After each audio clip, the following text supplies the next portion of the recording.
We at the BeastBurst office often like to chat about what it's like to have a creative role in the game development industry. Our game designer Mikhail gave us a sneak peek from his perspective during a previous episode, and today we will try to broaden the picture by having two of our lead artists, Tomeo Riera and Ivo Yordanov, sharing some of their thoughts and experiences. On today's episode of Talks of Honor, we will go into detail about the different roles that the 2D and 3D artists can fill, when to specialize and when to generalize your skill set, what approach a young artist should have towards their portfolio. If you're an artist yourself and always wondered what kind of foundation skills you need to get into game development, or you just like to learn about the industry part of drawing for games, look no further. This episode is for you. What kind of jobs are there for artists in the game development industry? I think the most important roles within the 2D department would be concept art, illustration, graphic designers that are very needed, especially for marketing, preparation of assets. UI design is really important to keep in mind the whole aspect of the game and how the players will interact with the game. I think that the driving force is the design part, iteration, and just bringing new ideas to the table. It kind of goes into all of those a bit, and the conceptual design is more of sketching out, throwing ideas on the table, and it comes with a really important set of skills, just because you have to be the guy with the vision, the guy with the ideas. How do you find those different people play out? Because some of those have better rendering skills, the other ones are the idea factories. Is it something that you can point that's all across the 2D department, or are you kind of looking for more specific people in the different roles? I think it entirely depends on what's the actual goal of the concept, because it's really different to make concepts for creatures or for armors or clothing, and then maybe approaching the environment design. It's a whole different thing, and I feel like the artists tend to have their preferences when choosing their topics. In general, some artists are more inclined to working on environment, for example. Others are more inclined on working on character design. See what is their main interest and try to provide those tasks to them in order to keep them as stimulated as possible and happy as possible. And you have to try to balance the whole thing with other tasks that are surrounding those areas and are not necessarily always the same thing for the same person. What about you? What would you say are the different specializations where 3D artists can work in the industry? Well, of course, there's like a really huge division between character guys and environment guys, but if we look into the opportunities for on the environment side of things, you can find people that make props, prop artists, especially for larger scale projects. That's a whole different breed of people. You can kind of introduce topics like level design, the technical aspect of 3D art, so shaders, materials, textures within different softwares. You can have a division between hard surface and organics, so more box modeling approach, or just going straight into any software that allows you to sculpt. So it's usually a mix of everything, because you run into objects or assets that you kind of need to do a bit of sculpting, a bit of modeling. Retopology is basically hard surface modeling in a way, so just basically box modeling over your sculpted pieces, or you can kind of fit it in every aspect. You kind of have to be really versatile and adaptable. Try as much as you can from the different fields, just so you can get to know a bit more of the processes there, because it can get quite different. And then for sure, technical stuff, like you need to know your way around the engine and at least have enough technical knowledge for you to be able to present your work appropriately. So there is a good mix of design work and technical approach. I think technical art side of the 3D modeling is being at the forefront of things, especially with newer engines, newer tools, procedural production. So you need to know your way around that, at least in the specific field that you like to work. You should be aware of your surroundings. I recommend having some sort of 2D approach. Like you should be able to communicate in multiple medias. So having the ability to draw definitely helps in selling your designs, because you can overpaint them yourself. You know how to play around with Photoshop, and this can for sure impact your way of approaching bigger tasks.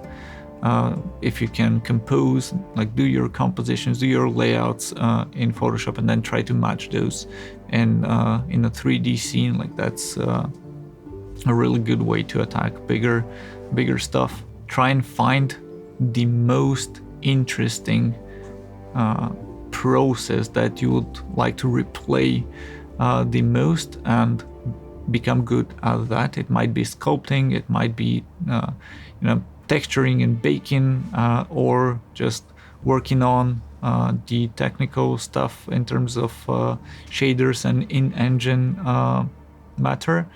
And when you kind of found your interest, see how you can complement that. For example, if you like to sculpt, then it's going to be really good for you to know how to retopo and kind of know what's coming before and after your favorite process. And in time, you kind of add to front, back, and sideways to that approach, and become a really good all-round artist in a way. And this can be directed to basically everything. If you want to be good with props, just try to fit as much of that with prop work. Do small ones, do big ones, do ones with multiple materials, attack them from all directions. If you like to do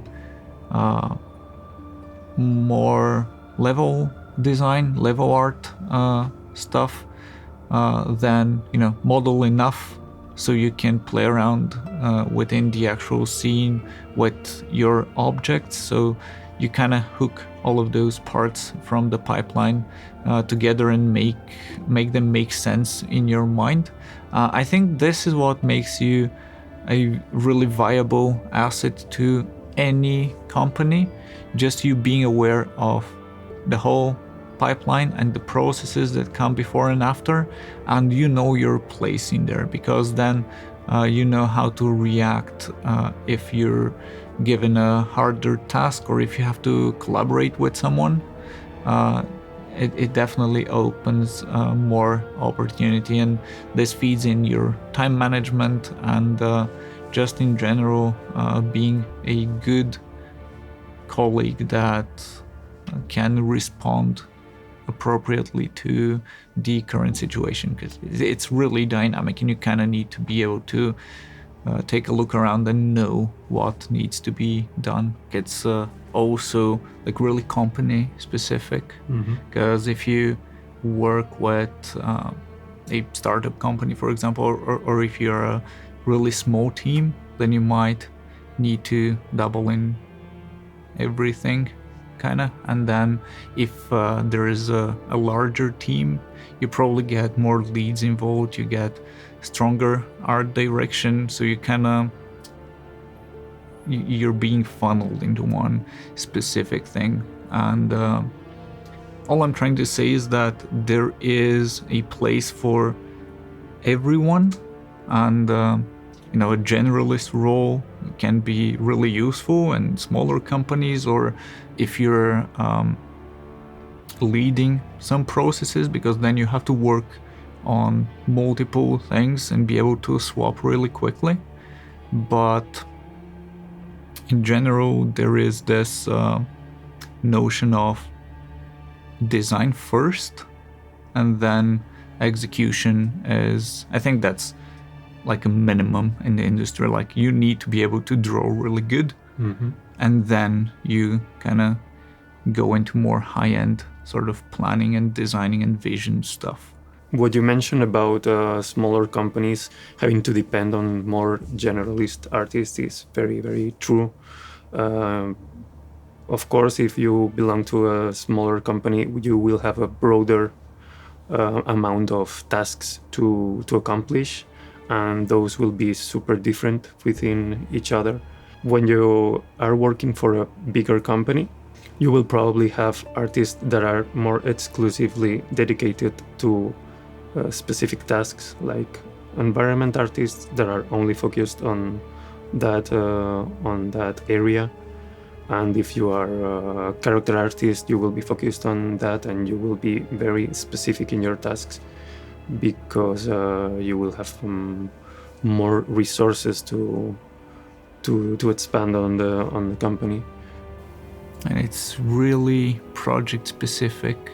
I feel that in mobile games, you are kind of required to do a lot of different stuff, because usually there's a really clear end goal, and you just need people to do those certain maybe 5, 10, 20, 50 things. But when you go into games for PCs, especially like larger projects, when there's a lot of items that need to be drawn and designed, you kind of go the other route. So I'm trying to figure out how to layer this for the newcomers, like people that join in the industry, because if you're a talented, like inspired person and you really want to go into the gaming industry, there's just so many options, and everything that you see on the internet is either like really good or really well polished, or it's already inside a game, so you kind of don't see the back end of it. Like, you don't see the production sketches, you don't see the iterations, you don't see the failed pictures, because people tend to not show those on the internet because you want to look good.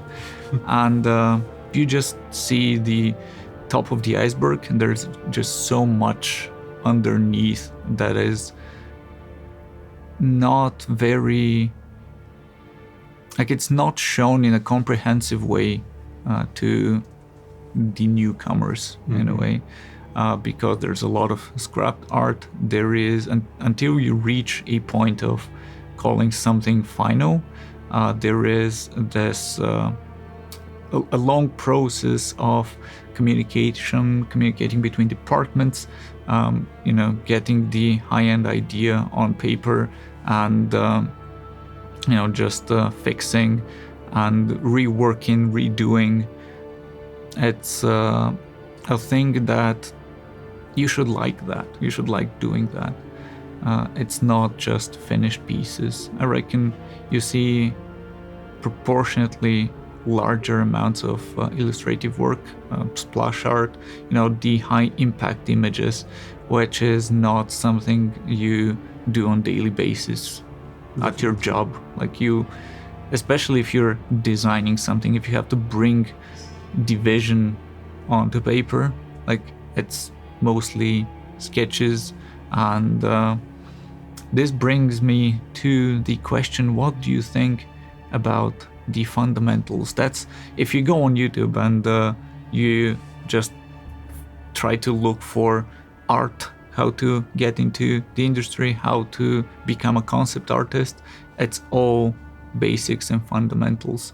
How important do you find this to be? Do you recommend someone to practice those daily? And what's your general take on that?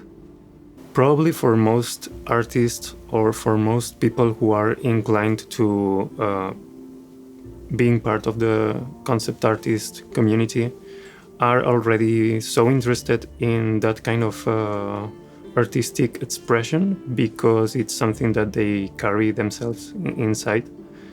I mean, if you have the chance to take something that is really fun to do as concept art, it's toying around with ideas, putting your own spin to already existing concepts and trying to create something new.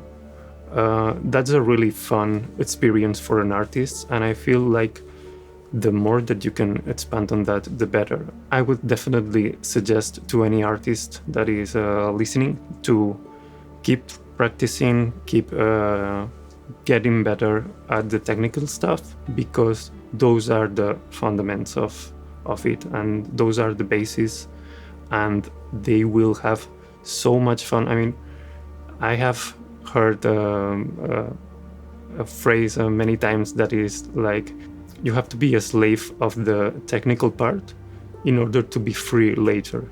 You have to be consistent on your job and take your hobbies, which could be, for example, concept art, design, illustration, or any kind of artistic approach.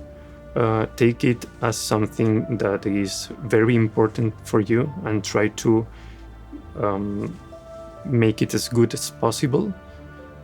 Even though it's hard, because it's really hard to be an artist and it's really hard to get to the technical parts the way it should be. But it will be very, very rewarding when you get there and you get to express yourself and find the way that you want to express yourself within the constraints that you had. Regarding, the fundamentals, spinning cubes around, etc., like basic lighting, that's the thing that you need to master in order to give you freedom and design. So exactly. That's why everybody's talking about cubes. What do you think that people coming up to the industry should showcase in their portfolios? Like, what would you like to see? Do you have any specific things you're looking for when looking at people's art, and how strict it should be? Do you think it should be only in a specific style, or matching different styles is a good thing in your portfolio?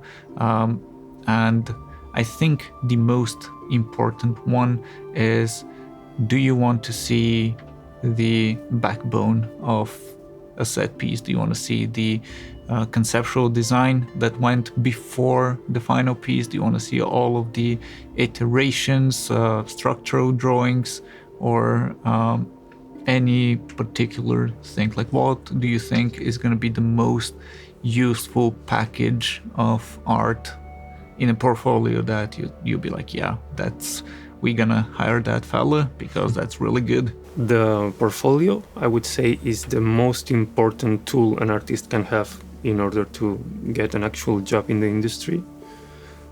You need to very precisely curate it.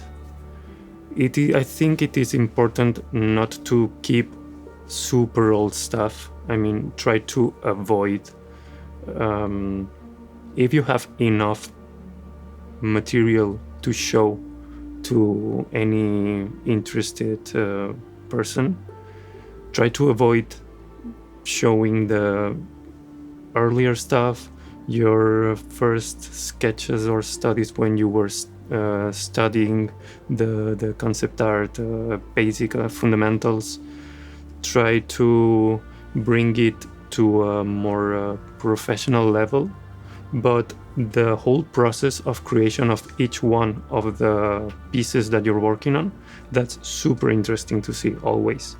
It's super cool to see discarded options, discarded, dismissed concepts, and to see how the person tried to approach the idea that was given, the different ways that person, that artist, tried to solve those problems, which one was selected at the end, and how it was turned into a final piece. Yeah, I think showing your own way of judging things is really important. So this doesn't mean if you're working towards an illustration, show 300 variations of that, but maybe a couple of really good ones that you had to pick from, and the reasons that you made your decisions are really important. I think in as well in 3D, that's really important, like your judgment, your technical approach. Of course, I think it goes more towards the technical aspect. The more we kind of stay in that industry, because you need to produce like better graphically explained objects. You kind of need to know your way around the materials and shaders and textures and 20 types of software, but having the whole process showcased and how you navigate through it is really important, because you'll be doing this on a daily basis at work. You have to pick from stuff, you have to decide which one's better, which one's more suitable, depending on art style and technical limitations. And in general, it's more telling what type of person you are, and there's also always many options. You're constantly in that debate. So I think another really important aspect of both 2D and 3D design is you understanding the subject matter. Because we are always talking about the really huge environment pieces, like that's really awesome, it's shiny, it's all sorts of colors, it's abstract shape or whatever. And in terms of 2D art, like you're looking for the flashiest piece. It's more, especially on the internet, it's more focused towards illustration. But what's really important, and what you don't see too much, is people actually going about and reading stuff, learning new topics, discovering new subjects,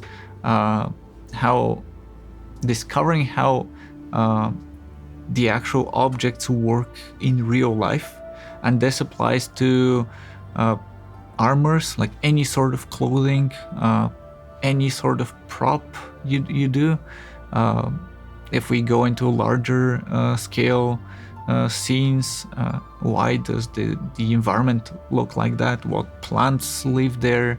How would people move about that particular area? What would they have done for that to be actually present? So people are making roads, people are making contraptions and devices that move them to different places and locations. Like, I think just a good grasp of how the thing that you're either drawing or modeling functions is really important, because this makes your work a lot more believable. And then it's not based on style. Like, it doesn't matter if it's high fantasy or if it's something that's along the lines of flat design or whatever, if you can describe function, this makes the piece a lot more better in terms of readability and just understanding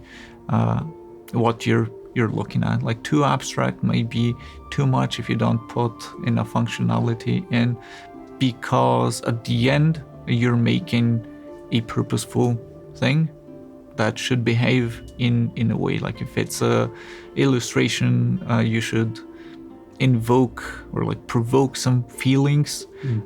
You should make your subject feel well placed, and this often comes from being like drawing in inspiration from like functionalities in the real world and like representing those according to your topic. So that's really important aspect, why and how the actual subject is there.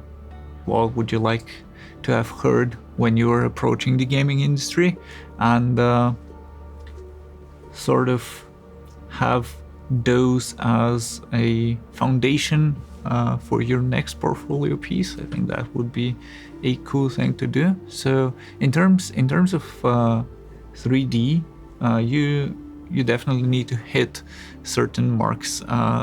People are interested in how your meshes look. How do you approach the topology flow? It's really good to showcase your materials, your UVs and textures, and I think all of this in a well-composed scene, so you can show a little bit of level design, a little bit of level art, how you fill in the gaps and the small places with the props that actually make that place look like it's been lived in. I think that's really important, just so you can have a description of the process, your way of approaching it, showcase some of the decisions that you've made along the way, and finish off with a good render. It doesn't need to be of a huge area or like a vast location or whatever, but it just needs to be done mindfully, just so you can communicate in a well described manner the whole approach and how that led to this result. Because I think that's we mentioned quite a bit the communication side of things, and it's if we envision this as a dialogue, like you have a start and then you should have some closure, just so you can tell the whole story, not leave too many open ends. And yeah, of course, everything that adds up to that is important. So if you feel like you've done some really good technical stuff, you should showcase those for sure. Or if your sculpts are better, you might have more close-up shots on the sculpted pieces, for example. Or if the textures are really high quality, you should have close-up shots and like a breakdown of the actual process and the final textures that you've made. But all of this should be done in a way that you do not produce many of the same picture, because what I tend to see is that you make a prop and then you do 50 renders from different angles, and it's like the whole thing, like you're saying one thing but 20 times. I think you should kind of limit this in a way that's enough. So I think that's a really good segue to what's your advice? What would you like to see and how?